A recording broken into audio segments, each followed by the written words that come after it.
In time. So, hi, my name is Mark. I've been around in the psycho-verse for a few years. I've been 7 psycho MVPs title I was able to earn. And I've been on this road for quite a while, and I'm going to take you on a road trip to Composable Canyon. So let's start at Monolith Mountains. This is our starting point. I did some nice drawings for you. We have 2 mountains here, fantastic view, nice sun up there. And these 2 mountains are our content management and our content delivery. They all have individual roles. Content management takes care of content editing, obviously. It indexes content for searching, it can export data, it processes interaction data, manages media, custom code. And then content delivery, the big fat one here, it renders layout, it renders markup, it serves media assets. There's some caching magic there to serve media assets. There's a lot of caching to serve pages. It takes care of identity and access management, it tracks analytics interactions, and it provides search APIs. So, Monolith Mountains. This is your classic site built on ASP.NET MVC or even the web forms. Content delivery handles all the heavy lifting during delivery. And usually the media was stored in the media library. So how can we get there? Well, most of us probably are there and are trying to get away from it. So usually we're stuck in legacy projects in Monolith Mountains. Okay, so what do the reviews look like? Good old ASP.NET MVC says ASP.NET developer like I am. But then the staffing manager comes and says, but I can't find any more ASP.NET developers. They've all moved on. They want to do the fancy stuff now. So that's where we come to our first stop, the Restful Motel. We still have our 2 mountains here. We didn't go too far away, but we have a third one. Content management, delivery, and we have this little hill called client-side components, which are JavaScript-built components that consume data from content delivery through some JSON APIs. Think of a search widget, which most sites have, or maybe some sort of store finder, things like that. So most pages have some sort of interactive components in them. This is nothing new.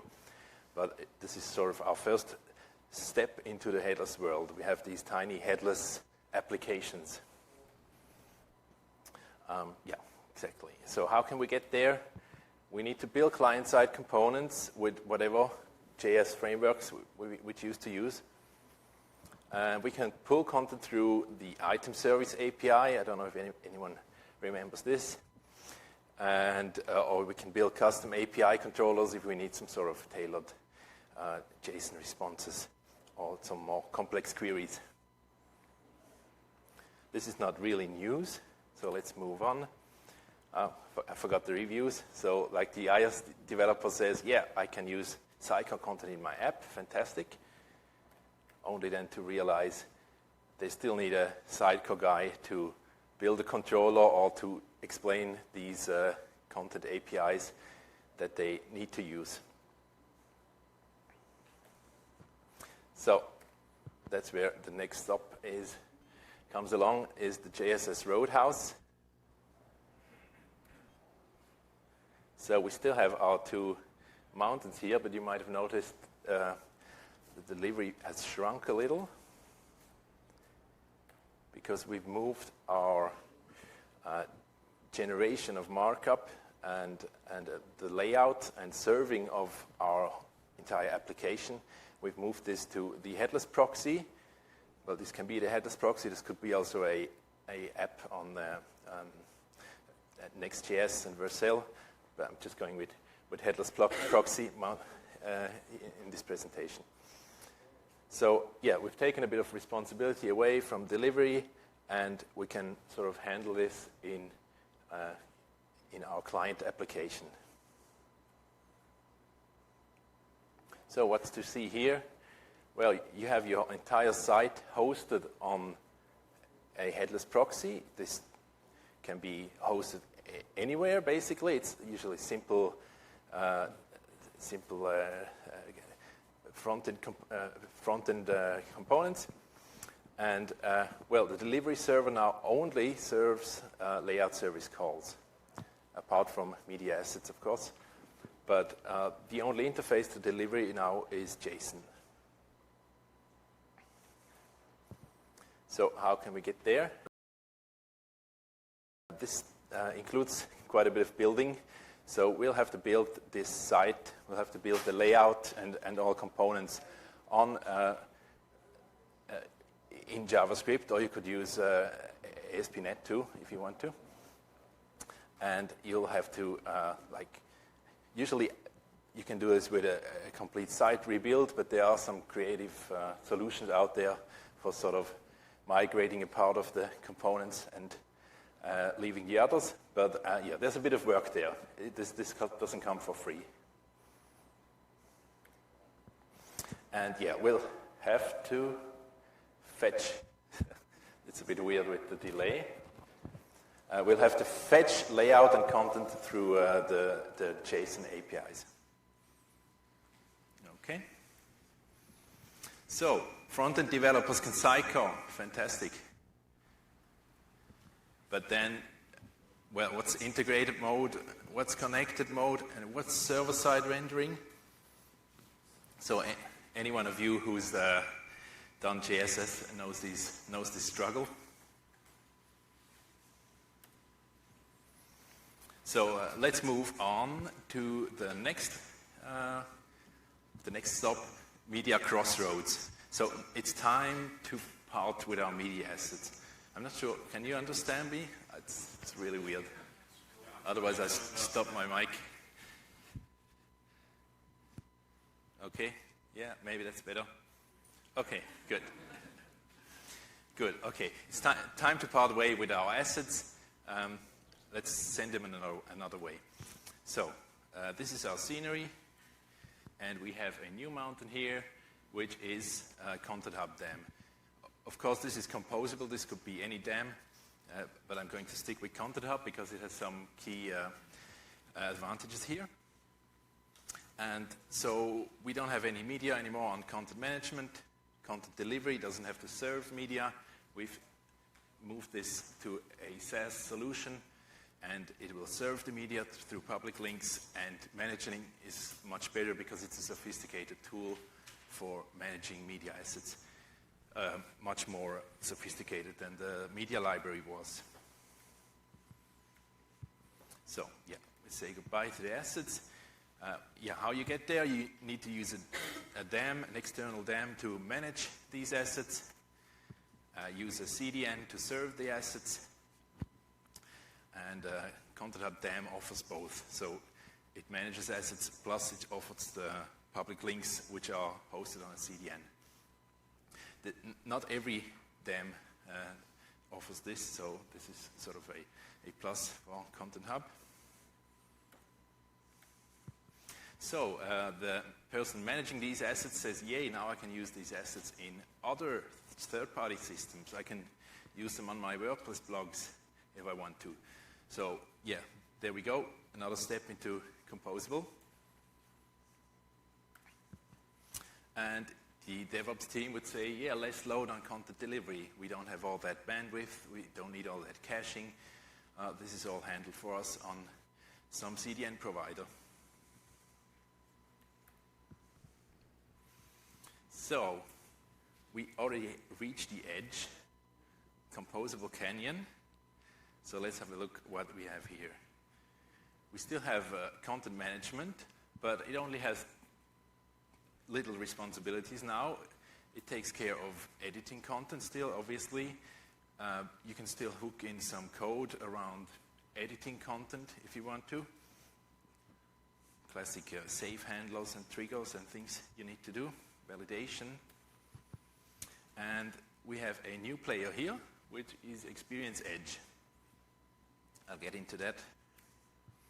We still have our headers proxy and client. We'll have Stream API.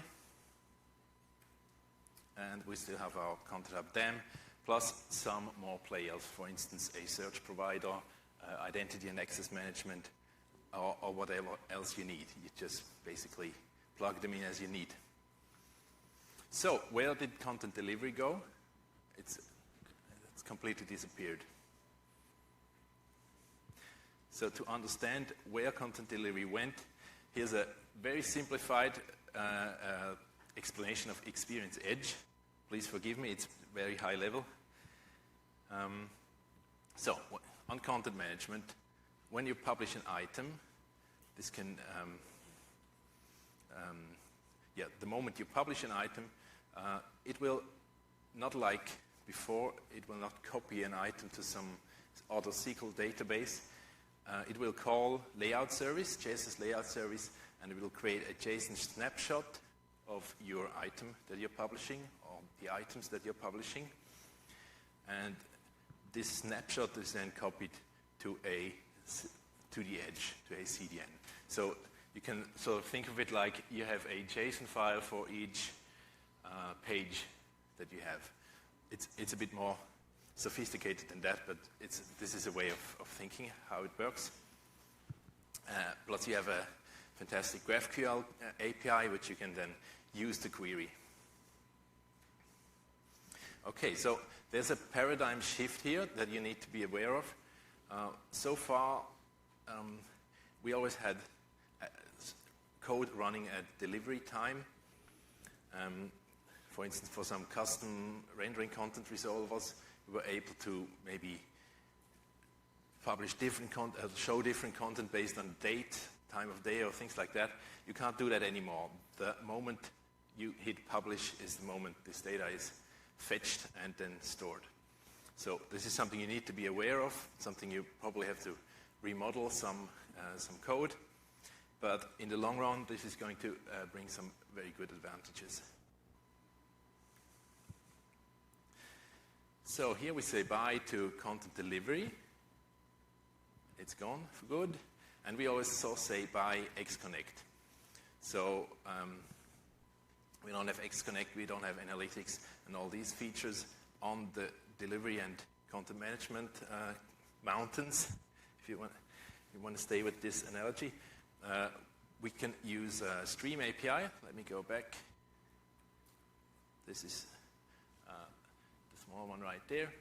And this is like you're used to for Google Analytics and other analytics tools. You just plug in a JavaScript snippet into your page, and you're more or less good to go. There's ways of sending events to the Stream API, but it's as easy as just hooking it into your markup and loading at page load.